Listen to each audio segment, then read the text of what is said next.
हानि होती चली गई। साथियों, परमात्मा को कहां माने, कैसे माने? उनका परमात्मा एक है या 20, 30, 50 है? उनका भगवान एक है, एक ही नाम लेते हैं। दूसरों को देखिए, ईसाइयों को देखिए, एक ही भगवान की मान्यता है, और कहीं जाकर के देखिए एक ही भगवान की मान्यता है। लेकिन हमारे यहां कितने भगवान हैं? कितने भगवान? 33 करोड़ कहते हैं, 33 करोड़। और हम कहते हैं उस 33 करोड़ कहने वाले को कि मेरे भाई केवल और केवल 300 के नाम गिना करके तो बता देना। हम कहते हैं केवल 300 की गिनती करवा दो, कौन कौन से हैं वे? 33 करोड़ की तो बात बहुत दूर है, केवल 300 के नाम बता दो। 33 के ही नहीं, मुश्किल से गिना पाएंगे। क्यों हुआ ऐसे? शास्त्र के अंदर लिखा है कि 33 कोटि देवता है, 33 कोटि। शास्त्र में निश्चित रूप से यही शब्द है 33 कोटि। लेकिन इस कोटि शब्द का अर्थ क्या है, उस अर्थ के ऊपर विचार ही नहीं किया कि 33 कोटि, इस कोटि का अर्थ करोड़ है या कोटि का अर्थ प्रकार है। मूर्खता से किसी ने इस कोटि का अर्थ करोड़ कर दिया, और करोड़ कर दिया तो वही परंपरा चला दी। वास्तविक अर्थ क्या है इस कोटि का? अब हम वाक्य बोलें, कितने कोटि के आदमी यहां बैठे हैं? कोटि माने प्रकार। वहां अर्थ था 33 कोटि, अर्थात 33 प्रकार के देवता होते हैं। और देवता किसको कहते हैं? देवता के अर्थ किए महर्षि यास्क ने। देवो दानाद वा, देवो दीपनाद वा, देवो द्योतनाद वा, आदि आदि अर्थ किए हैं। देवता वो है जो प्रकाशित होता है, देवता वो है जो प्रकाशित करता है, देवता वो है जो देता रहता है। ये सूर्य दे रहा है या नहीं दे रहा? आदि सृष्टि से लेकर के आज तक ये दे रहा है, तो सूर्य देवता है। लेकिन कैसा देवता है? जड़ देवता है। ये हमारा स्वयं कुछ कर नहीं सकता।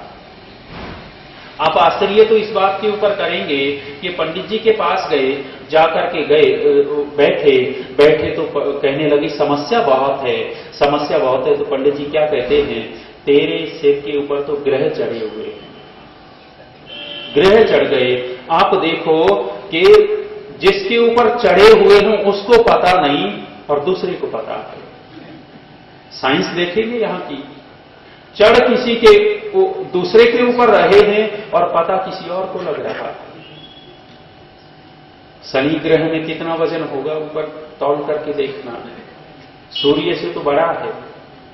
यदि शनि ग्रह हमारे सिर के ऊपर चढ़ जाए तो क्या बन जाएगा? हमारा चटनी निकल जाएगी, कुचुम्बर निकल जाएगा। स्थितियां ये हो गई। ये जड़ देवता हैं साथियों, जड़ देवता हमारा कुछ कर नहीं सकते। ये गर्मी दे देगा, सूर्य प्रकाश देगा, समय पर गर्मी दे करके बास बना करके जल को ऊपर ले जाएगा और वर्षा करवा देगा। ये कार्य इसके हैं। लेकिन हमारा आकर के कुछ बिगाड़ देवे शनि देवता कुछ नहीं कर सकता, जड़ देवता है वो। 33 कोटि देवता, अर्थात हम किसको मानने लग गए? देवता कौन है? यथार्थ में जड़ और चेतन देवता दो बनाए तो ये सूर्य, पृथ्वी, जल, अग्नि, वायु आदि ये जड़ देवता हैं। और चेतन देवता कौन से हैं? मातृ देवो भव, पितृ देवो भव, आचार्य देवो भव, अतिथि देवो भव। और 5वां देवता गिनाया है, पत्नी के लिए पति देवता है और पति के लिए पत्नी देवी है। ये तो देवता गिनाए हैं। लेकिन देवता हम कौन से पकड़ते चले गए? परमात्मा की कोई मूर्त नहीं है। परमात्मा तो निराकार सर्वत्र व्यापक है। लेकिन हम मिट्टी का खिलौना बनाकर के पूजने लगे, तब से देखिएगा कि कितनी हानि हुई है। आप देखना कि हमारे देश का एक राज्य का बजट एक मंदिर कर सकता है, चला सकता है। तिरुपति बालाजी आंध्र प्रदेश के अंदर, उसकी सालाना आय कितनी है?